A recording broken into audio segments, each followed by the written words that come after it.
আসসালামু আলাইকুম। অবিরাম বাংলা সংবাদে সবাইকে স্বাগত জানাচ্ছি আমি চিন্তিয়া হক। শুরুতেই সংবাদ শিরোনাম। আজ থেকে স্বাভাবিক নিয়মে চলছে সরকারি বেসরকারি সব অফিস আদালত। স্বাভাবিক সূচিতে চলবে ব্যাংক ও শেয়ার বাজার।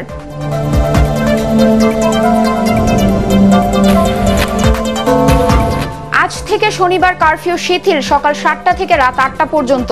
তথ্য প্রমাণ ছাড়া কাউকে গ্রেফতার করা হচ্ছে না, দাবি স্বরাষ্ট্রমন্ত্রীর।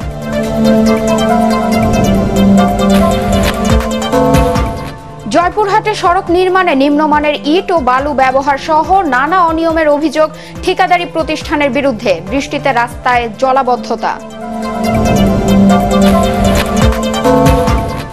এবং ইরানে ফিলিস্তিনি সশস্ত্র গোষ্ঠী হামাসের রাজনৈতিক প্রধান ইসমাইল হানিয়াকে হত্যা।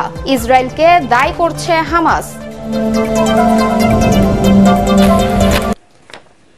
শুনছিলেন সংবাদ শিরোনাম, এবারে বিস্তারিত সংবাদ। আজ থেকে স্বাভাবিক সময় ধরে চলবে সরকারি বেসরকারি অফিস। সেই অনুযায়ী আজ থেকে সরকারি অফিস চলবে সকাল 9টা থেকে বিকাল 5টা পর্যন্ত। একই সঙ্গে সরকারি বেসরকারি অফিসের মতো স্বাভাবিক সূচিতে চলবে ব্যাংক ও শেয়ার বাজার।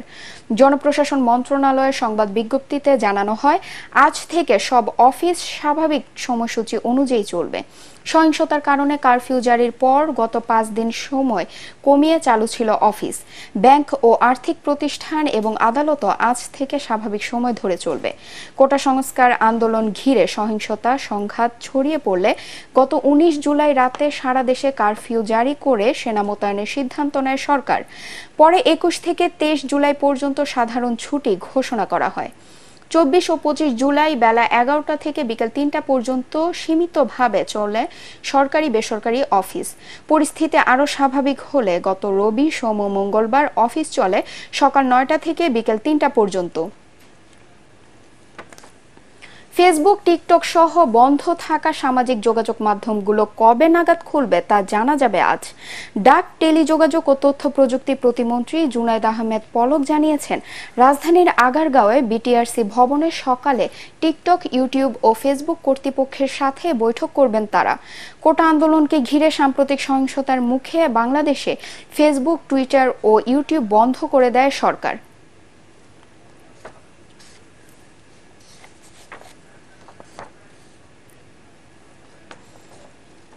দেশের সব জঙ্গি সংগঠনের পেছনে জামায়াতে ইসলামের হাত থাকায় এই দলটিকে নিষিদ্ধ করা হচ্ছে বলে জানিয়েছেন স্বরাষ্ট্রমন্ত্রী আসাদুজ্জামান খান কামাল। তিনি জানান, সাম্প্রতিক সহিংসতায়ও দলটির সংশ্লিষ্টতার প্রমাণ রয়েছে। সচিবালয়ে সমসাময়িক পরিস্থিতি নিয়ে বৈঠক শেষে কথা জানান তিনি।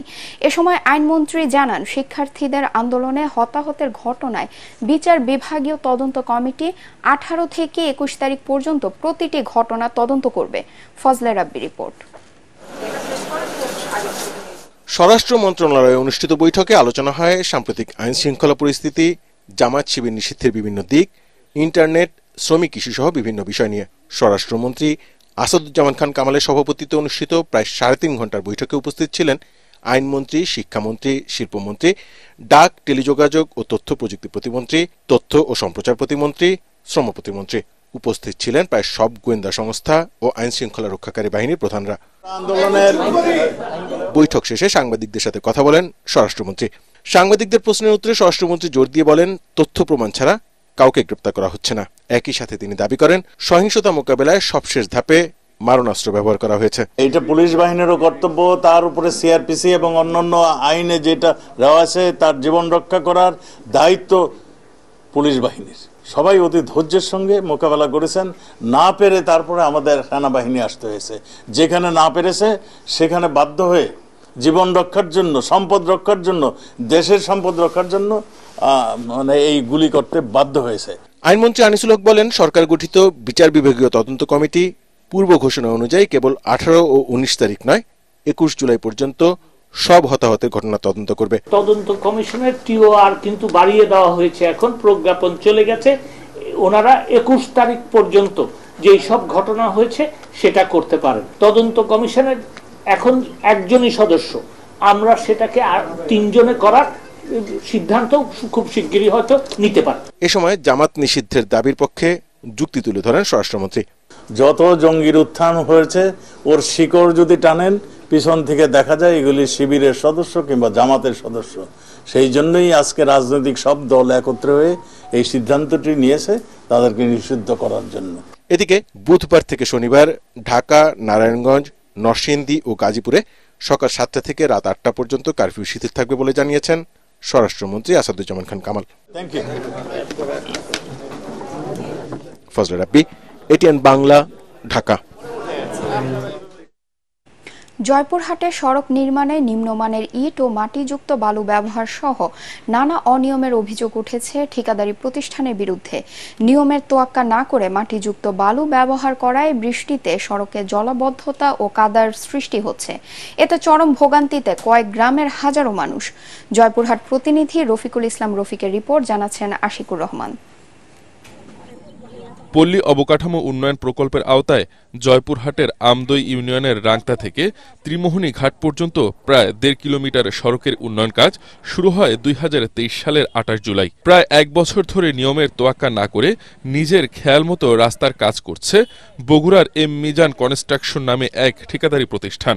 নিম্নমানের ইট ও মাটিযুক্ত বালু ব্যবহার করায় গত কয়েকদিনের বৃষ্টিতে সড়কের বিভিন্ন স্থানে দেখা দিয়েছে জলাবদ্ধতা ও কাদার। এতে চরম দুর্ভোগে 5 গ্রামের কয়েক হাজার মানুষ। রাস্তা কোনো কাজ ভালো হয়নি, এই খোয়া একবার খারাপ, বালু তো পরে না, খালি সমস্ত বালু নদী বালু যায় খোয়া, আর ওই বালু ওই তোমার ওই মাটি দিয়ে আমাদের রাস্তা করে দিয়ে চলে গেল, সলিং করে দিয়ে চলে গেল। এই বছরের ভিতর 4বার কাজ এখানে চালু হলো, 4বার কাজ বন্ধ হলো, শুধু 9-6 কাজ হচ্ছে। পাল বিচার পর আপনার ওলার করে আপনার কাদা হয় কোনো দিন। আমি অফিসার বারবার আমি কমপ্লেন দিয়েছি, উনি আসে কয় টাকা খায় আল্লাহ জানে, ঘুষ খায় চলে যায়। তবে কাজের মান নিয়ে জানতে চাওয়া হলে গণমাধ্যমের উপর ক্ষিপ্ত হয়ে ওঠেন ঠিকাদারি প্রতিষ্ঠানের স্বত্বাধিকারী মিজানুর রহমান। মান ভালো হচ্ছে, কাজ ভালো করতেছি, আমাদের অনেক কিছু হতেই পারে, হাতের কাজ হতেই পারে, দরকার নাই। নিম্নমানের সামগ্রী অপসারণ করে ভালো মানের সামগ্রী দিয়ে সড়ক নির্মাণে আশ্বাস দিয়েছে সদর উপজেলা প্রকৌশল বিভাগ। আমরা ইতিমধ্যে ব্যবস্থা নিয়েছি, আমরা ওখানে স্পেসিফিকেশন বহির্ভূত যা মালামাল আছে সেগুলো আমরা ঠিকাদারকে সরানোর জন্য অলরেডি বলেছি এবং এটা আমরা স্পেসিফিকেশন অনুযায়ী কাজ নিশ্চিত করব। উপজেলা প্রকৌশল বিভাগের আশ্বাসের প্রেক্ষিতে নির্দিষ্ট সময়ের মধ্যে সড়কটি ব্যবহার করা যাবে, এমনটাই মনে করছেন স্থানীয়রা। Bureau report, ATN Bangla. আগামীকাল বৃহস্পতিবার থেকে স্বল্প দূরত্বে ট্রেন চলাচলের সিদ্ধান্ত নিয়েছে বাংলাদেশ রেলওয়ে। কোটা আন্দোলনের সহিংসতার মুখে জননিরাপত্তার কারণ দেখিয়ে গত 18 জুলাই থেকে ধাপে ধাপে ট্রেন চলাচল বন্ধ করে দেয় কর্তৃপক্ষ। কর্তৃপক্ষ জানায় কারফিউ শিথিলকালীন স্বল্প দূরত্বের ট্রেনগুলো চালানোর সিদ্ধান্ত হয়েছে, তবে এখনই দূরের যাত্রার ট্রেনগুলো চলাচল করবে না। এ নিয়ে রাজধানীর কমলাপুর রেলওয়ে স্টেশনে ধোয়া মোছা ও পরিষ্কার পরিচ্ছন্নতার কাজ করছে পরিচ্ছন্নতা কর্মীরা। এছাড়া রেল লাইনের কোন অংশে কোনো সমস্যা বা বিচ্যুতি রয়েছে কিনা তা পর্যবেক্ষণ করে দেখা হচ্ছে। ফিলিস্তিনের স্বাধীনতাকামী সশস্ত্র গোষ্ঠী হামাসের রাজনৈতিক প্রধান ইসমাইল হানিয়া নিহত হয়েছেন। ইরানের রাজধানী তেহরানে তাকে হত্যা করা হয়েছে। ইরানের রাষ্ট্রীয় গণমাধ্যম এ তথ্য নিশ্চিত করেছে বলে আজ এক প্রতিবেদনে জানিয়েছে সংবাদ মাধ্যম আল জাজিরা। সংবাদ মাধ্যমটি বলছে, হামাসের রাজনৈতিক প্রধান ইসমাইল হানিয়াকে ইরানের রাজধানী তেহরানে হত্যা করা হয়েছে বলে জানিয়েছে ইরানি গণমাধ্যম। ইরানের ইসলামিক রেভলিউশনারি গার্ডের এক বিবৃতি উদ্ধৃত করে প্রতিবেদনে বলা হয়, তারা যে ভবনে অবস্থান করছিলেন তাতে হামলা চালানো হলে হানিয়া এবং তার একজন দেহরক্ষী নিহত হন। আইআরজিসির বিবৃতিতে আরও বলা হয়, মঙ্গলবার ইরানের প্রেসিডেন্ট মাসুদ পেজেশকিয়ানের অভিষেক অনুষ্ঠানে যোগ দিতে হানিয়া তেহরানে যান, সেখানেই হামলা চালানো হয়। হানিয়ার মৃত্যুতে শোক প্রকাশ করেছে হামাস। হত্যার জন্য ইসরায়েলকে দায়ী করেছে তারা। কিশোরগঞ্জের ভৈরবে এবছর ব্যাপক হারে পাট চাষ হয়েছে, উৎপাদনও হয়েছে ভালো। পাট কাটা, পানিতে পচানো, আঁশ ছড়ানো সহ পাট শুকাতে ব্যস্ত চাষিরা, কিন্তু বাজারে পাটের ন্যায্য দাম না থাকায় বিপাকে স্থানীয় পাট চাষি ও ব্যবসায়ীরা। এতে কমে যাচ্ছে পাটের আবাদ। ভৈরব প্রতিনিধি তুহিন মোল্লার রিপোর্ট, জানাচ্ছেন তামান্না জেনিফার। ভৈরবে পাটের উৎপাদন ও আবাদের লক্ষ্যমাত্রা অর্জিত হলেও হাসি নেই স্থানীয় পাট চাষিদের মুখে। বাজারে উৎপাদিত পাটের ন্যায্য মূল্য না পাওয়ায় হতাশ কৃষকরা। চলতি মৌসুমে ভৈরবে পাটের আবাদের লক্ষ্যমাত্রা নির্ধারণ করা হয় 850 হেক্টরে। আবহাওয়া অনুকূলে থাকায় 950 হেক্টর জমিতে পাটের আবাদ হয়েছে। প্রতি বিঘা জমিতে পাট উৎপাদনে খরচ প্রায় 12 থেকে 13,000 টাকা, আর প্রতি বিঘায় পাট উৎপাদন হয় 8 থেকে 10 মণ। ফলে লোকসানের মুখে কৃষকরা। আমরা এবছর পাট রোপণ হইয়া কামলা দিয়া মুনি দিয়া ভরা শাশুর দিয়া আমরা এই বছর পাট করিয়া 5,000 টাকা খরচ, এই খরচ বেতনের লাগে 5,000 টাকা। এই বছর আমরা লাভ নাই লুস কারণ নয়। আর তুই গরিব ভাবি বেতন লাগে 1000 টাকা বেতন লাগাতে পাট আর করবো শেষ। এবার গেছি পাট করে কেমন পাটের নাই দর ঘরে ঘরে আগে পাট ছিল করছিল ঘরে ঘরে আসিল, কিন্তু কইরা মনে করেন এই লস। চাষিরা জানান বছরের এই সময় পাট কেনার জন্য পাইকাররা বাড়ি বাড়ি গিয়ে ধর্ণা দিলেও এবার তাদের দেখাই মিলছে না। পাট ক্রয়ের ক্ষেত্রে সরকারের কোনো সুষ্ঠু নীতিমালা ঘোষিত না হওয়ায় পাটের বাজার নিয়ন্ত্রিত হচ্ছে ক্রেতাদের একক সিদ্ধান্তের ওপর। ফলে ন্যায্য মূল্য থেকে বঞ্চিত হচ্ছেন সাধারণ চাষিরা। সরকারের যে প্রতিশ্রুতি দিচ্ছেন এটা তো আর আমরা এখন পাইলাম না। সারের বস্তা বাদ দিয়া কইছিল পাটের বস্তা করার জন্য আর কি। পাট করে বলার মধ্যে ফাঁস 600-700 লুজ কামলা লয়ে সেটা গিরস্তে তো করতে বনে না। মানে সরকার যদি আমরা ফল যদি দরটা বাড়া আমরা কত উপকার হইব। কৃষকদের দাবি, পাট চাষিদের উৎসাহিত করার লক্ষ্যে সরকারের গৃহীত বিভিন্ন পদক্ষেপের কারণেই তারা পাট চাষে উৎসাহিত হয়েছিলেন। শুধু আশ্বাস নয়, পাটের সোনালী অতীত ফিরে পেতে কৃষি বিভাগের পাশাপাশি সরকারি বরাদ্দ বাড়িয়ে সব কৃষককে সহযোগিতার আওতায় আনার দাবি এ অঞ্চলের কৃষকদের। Bureau report, ATN Bangla. Partex খেলার খবর।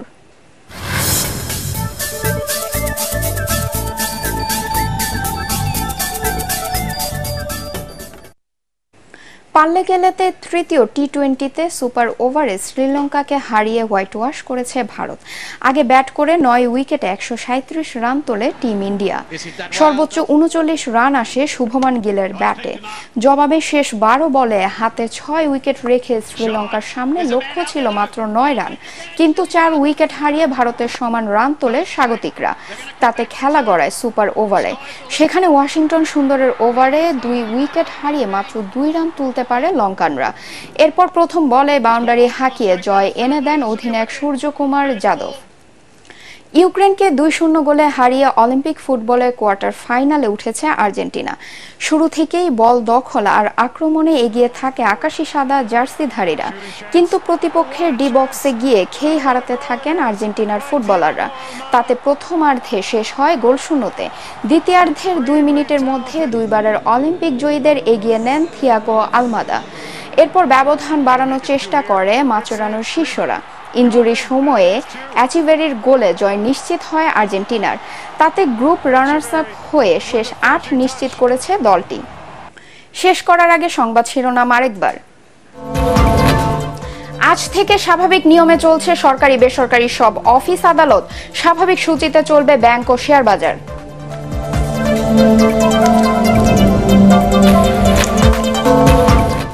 আজ থেকে শনিবার কারফিউ শিথিল, সকাল 7টা থেকে রাত 8টা পর্যন্ত। তথ্য প্রমাণ ছাড়া কাউকে গ্রেফতার করা হচ্ছে না, দাবি স্বরাষ্ট্রমন্ত্রীর।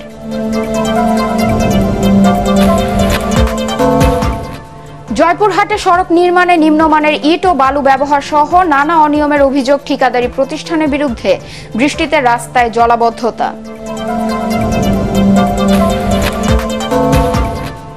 এবং ইরানে ফিলিস্তিনি সশস্ত্র গোষ্ঠী হামাসের রাজনৈতিক প্রধান ইসমাইল হানিয়াকে হত্যা। ইসরায়েলকে দায়ী করেছে হামাস।